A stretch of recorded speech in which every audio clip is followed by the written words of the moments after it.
AI again.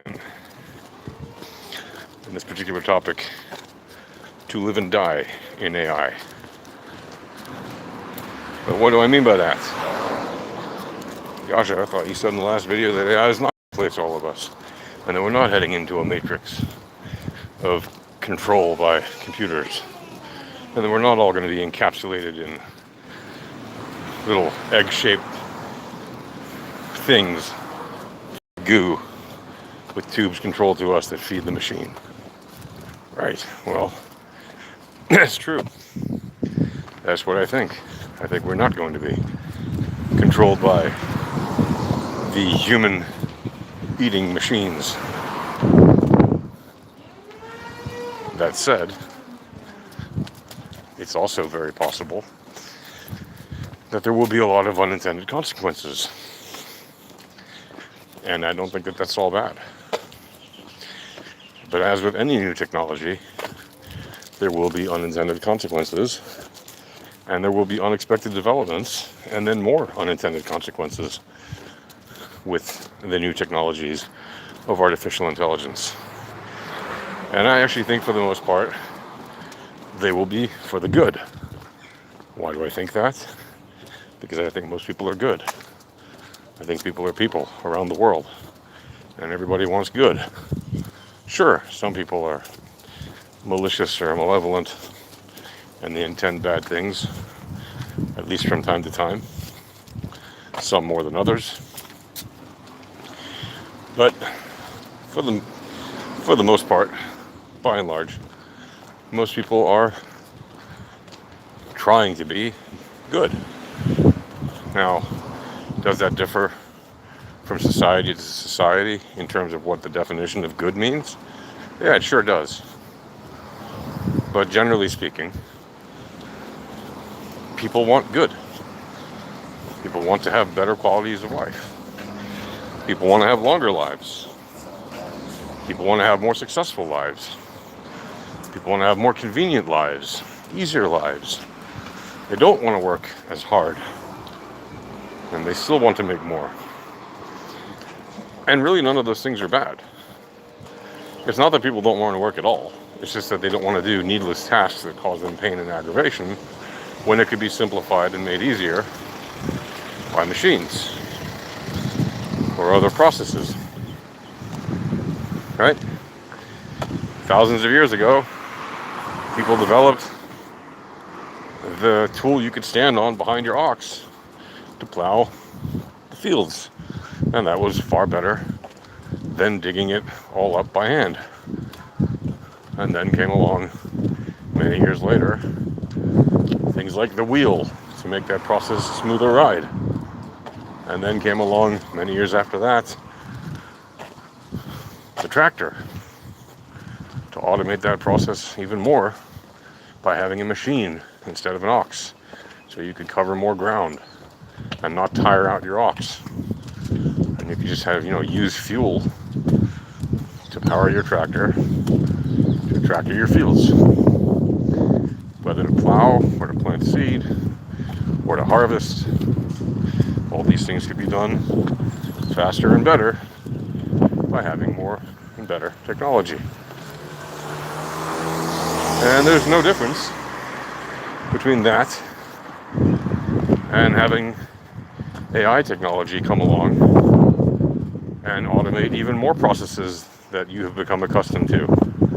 Whether that's writing things, calculating things, designing things, producing things, editing things,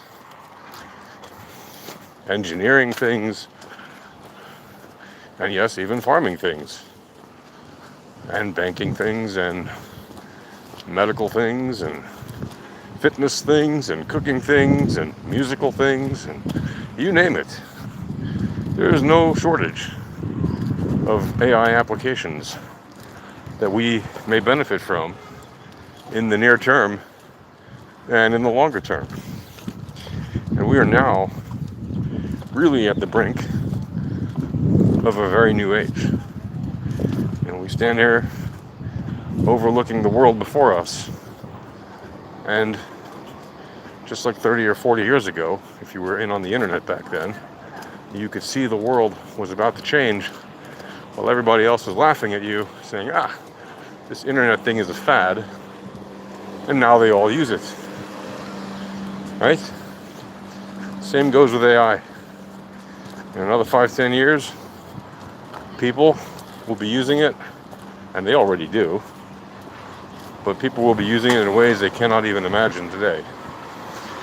But if you think about it, most people have been using AI already for some years.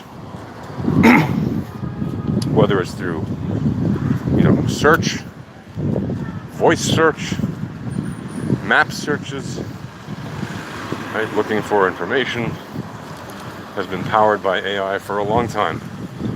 Maybe you've been talking to an AI bot when you call a bank, or when you call a doctor, and the office has an AI chatbot answering your phone call.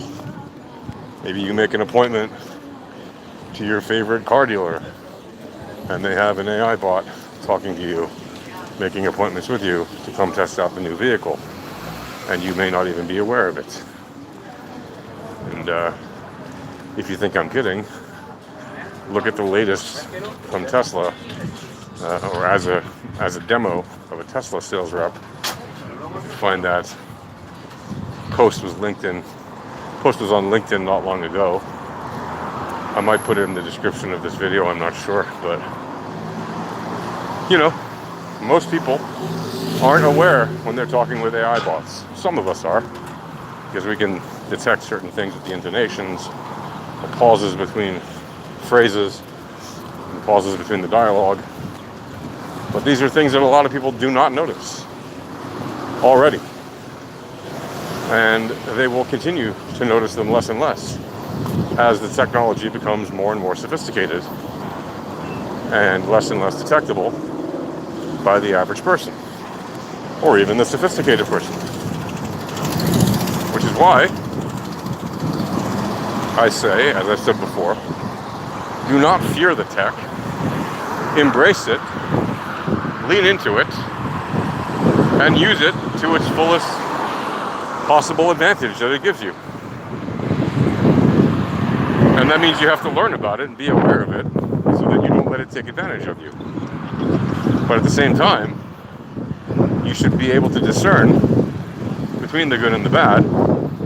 And if you're not sure of something, you should research it more until you actually know, and not rush into the decisions that can leave you into problems. Because that is the typical mistake that leads people into problems. If they don't learn about a thing before they use it. They expect that the solution that is highly vaunted and well marketed will magically solve their problems, even if they don't know anything about it. Let me ask you this: would you get behind the wheel of a car without learning to drive it? If you do, you probably are increasing the probability of your rapid demise. Whereas if you learn about how to drive a car, you are increasing the probability of having a pleasant and upgraded travel experience. The same goes for banking, or telemedicine, or using fitness products, or nutritional products, or educational products, etc., etc., right? Or ordering services of any kind, from cleaning to entertainment to sports to laundry to cooking to what have you, travel, etc., right? Any product or service that you might buy, if you don't know something about it and you just go with the flow, you might be all right most of the time, even if you're using well-traveled and well-frequented products and services that have a lot of buying and selling happening. So they've been proven by other people's satisfaction, right? The market demand has been met by the market supply. But if you're on the cutting edge of something, and at the same time you're too lazy to look up what it is that you're using, you're just trusting something blindly without researching it, well, then you're leaving yourself open to a host of problems. And can you think of a reason why you might not want to do that? I'm sure you can. If you can't, take a second. Think about it right now. Go on. Thought of something? Right. So think about that. Why would you do something, anything, without learning a thing about it? Right? Would you get on a baseball field full of professional baseball players and try to beat them at their own game if you didn't know how to play baseball at all? No? Why not? Because you might get injured? Would you get on a field of football players and try to beat them at their own game without learning anything about it? No? Why not? Because you might get injured. Same goes for hockey. Same goes for any sport. Same goes for practically any activity you can name, including learning in a classroom, where you might not get physically injured, but you might not be able to handle the challenging academic requirements of that particular course if you're not prepared with the prerequisites for learning that information. Right? It's no different with an AI product. And expect that these AI products and services are going to continually increase in their presence in our lives.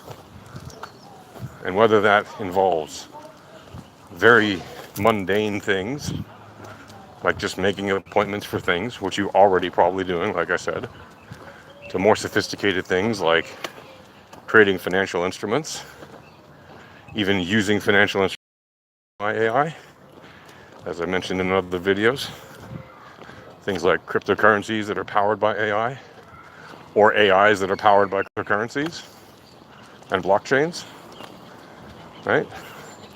It doesn't matter how sophisticated or how simple the products and services are.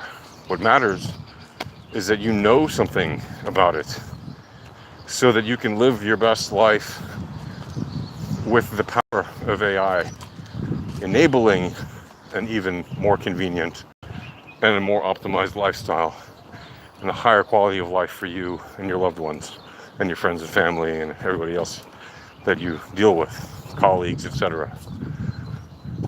Right? Or ignore the telltale signs that you should be paying attention and learning what it is you're actually using before you use it, and rapidly increase the rate of your demise, as I said.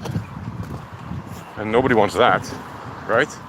At least nobody who's, well. And obviously some portion of the people are not well, and they seek a rapid demise, and that's sad, and that's for another topic. But the vast majority of people who are well, want to live longer, higher quality lives, more successfully. They want to be productive, yes, but they want their work to be effective and done efficiently so that they can focus on what they're passionate about in their work and leave all the routine things that a robot can handle to be handled by the robots. And if that means that more and more of the things that are handled by robots do more and more of the things that they normally do in their day-to-day, guess what? That's fine. You know why? That leaves open more opportunity for them to do the things that they're actually passionate about, right? Maybe it's a dentist who just loves doing root canals, and the AI bot can do eventually 80% of the work that the dentist will do. Well, that means that doctor, that dentist, can focus on that 20% better than anybody, or anybody who isn't using that same tool and hasn't learned it as well as him or her. So he might find that he'll be able to repair more people's teeth right? Or a doctor who specializes in, finding cures for cancer, an oncologist, right? Whereas a robot might be able to take up some percentage of their work now and let them free off the hook for 5 to 10% of their time to just get a little more rest between doctor appointments or to think about things a little bit more. What if the AI helps them get to 50% free time, 60%, 80%, 90%, right? Well, then that doctor will be able to focus more on developing cures for cancers. And maybe they'll be able to find cures for cancers that don't yet have cures, right? There's a whole almost infinite list of things that can be improved by having useful AIs. And they will be developed and they will be marketed.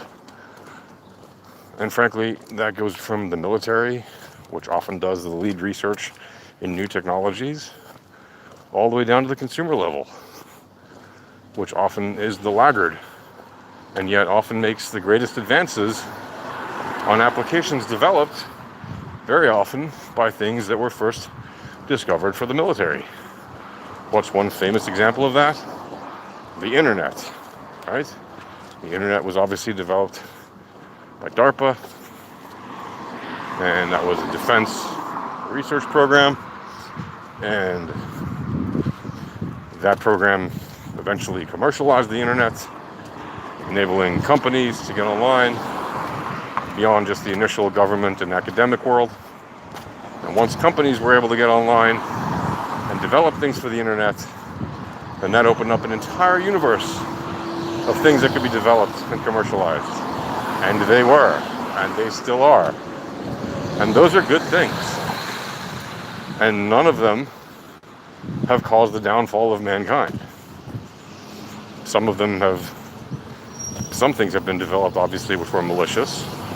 But most of the things that are developed that are malicious, have countermeasures that attempt to contain them.